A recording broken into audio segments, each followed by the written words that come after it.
Hello YouTube modelers, welcome back to my channel. I want to thank my viewers and subscribers for tuning in. So I am midway through my Type 97 Atlantis, Type 97 Chiha tank build. This is for the Aurora group build. And I basically finished step 1. It's actually times 2 because if you do the left and the right side, here it is. And that's pretty much the bulk or more than half of the small parts.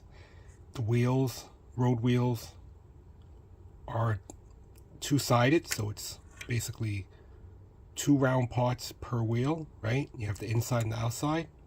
The idler wheels, the drive sprockets, return rollers, and all these small retaining nuts, if you want to call it.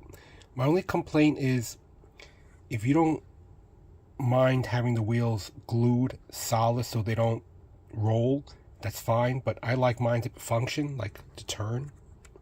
So that's going to take a little bit of care, because if you put too much glue, it oozes out and it ends up being welded onto the spindle or axle. But if you put too little glue, it's not strong enough, so you have to put just the right amount. Now, I don't know if it's due to the mold being old and it was worn, or maybe it was poorly designed, but there are 2 axles per side on these roller or rocker suspensions.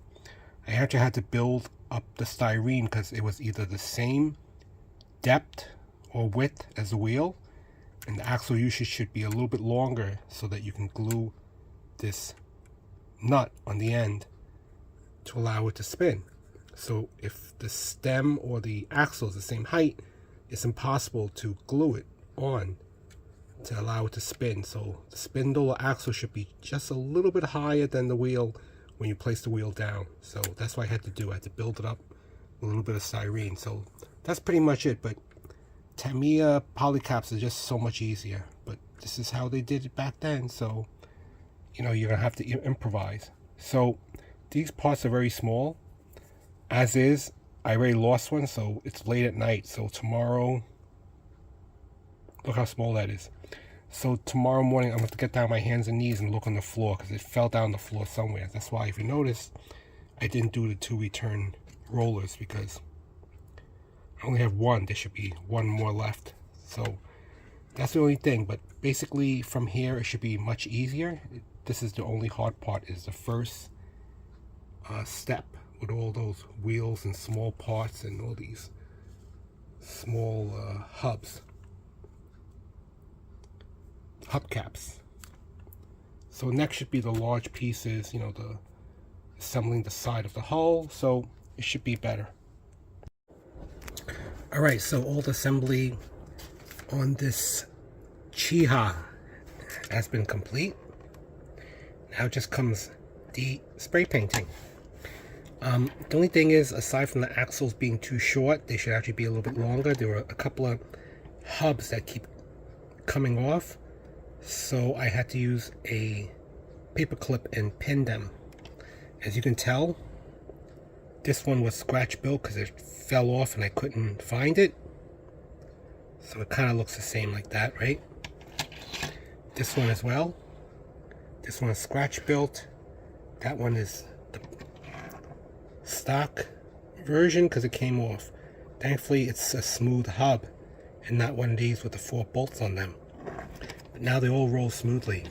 The design is old because this cannon slips right in. If it was me, I would have it slip behind this mantlet so that when you glue the mantlet onto the turret, it would be sandwiched in. This is very hard to put in, but they do work. They do close and open. But it is an older design, so you know it's a dated mold. But one thing I want to show you about the figures, I have to putty them, but this one has a rather large bullet wound in his chest. And this one looks like he just gave birth to an alien that came out of his chest cavity. This one looks like he got punched in the stomach. So I'm going to fill those in because they're indented or they have holes in them.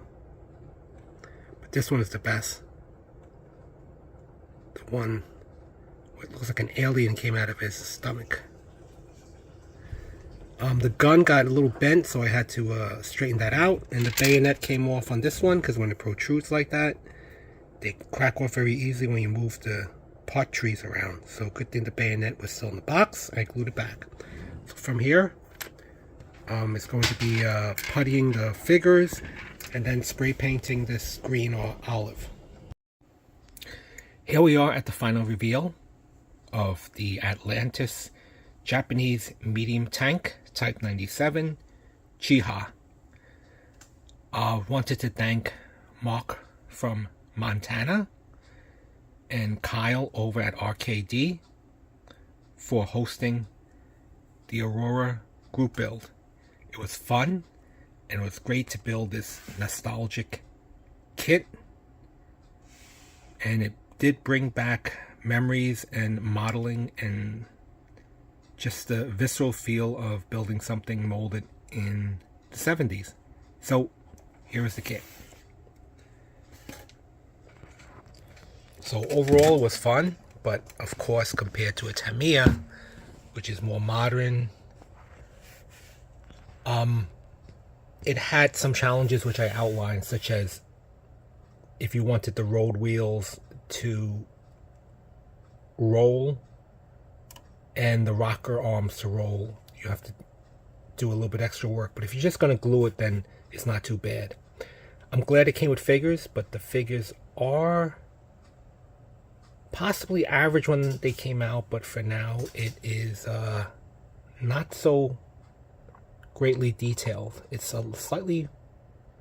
it's below average for detail. So if you look at the faces, I did the best I can, but like I showed you before, they had holes in the middle of the chest. The facial details aren't the greatest, but it was fun that they had included figures. But yeah, the details are not that sharp.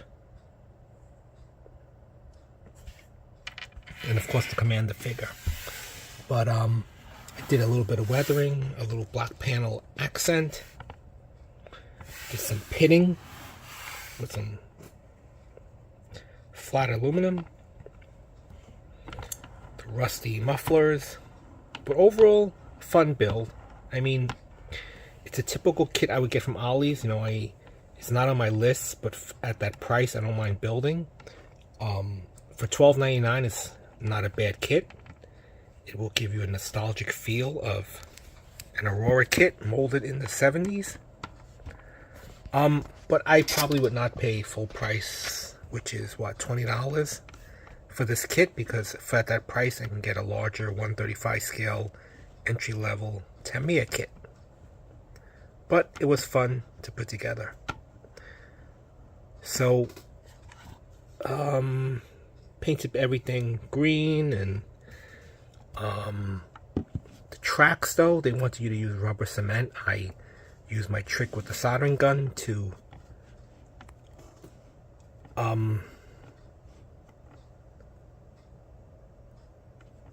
mend the track ends together. I like to use the soldering gun, not the rubber cement, but they are a little bit on the flimsy side. There is quite a bit of flashing, especially on the tracks. So I don't have a cutting mat, but I don't know if you can do it with a modeling knife on top of a cutting mat. So what I did, I just took a pair of sprue cutters and I just cut all the flashing. So that took a while, but the tracks are kind of thin and flimsy, so I was afraid I might tear them, but I was able to fit them over the wheels, so they look half decent. Decal placement on the instruction sheet wasn't the greatest, but it all worked out at the end.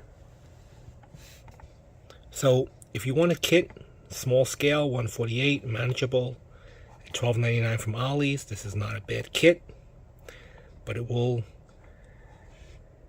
have that nostalgic feel due to the old mold and the older styling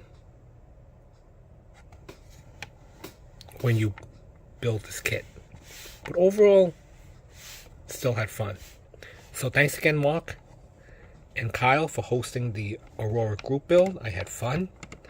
Stay tuned, and I'll have stills at the end.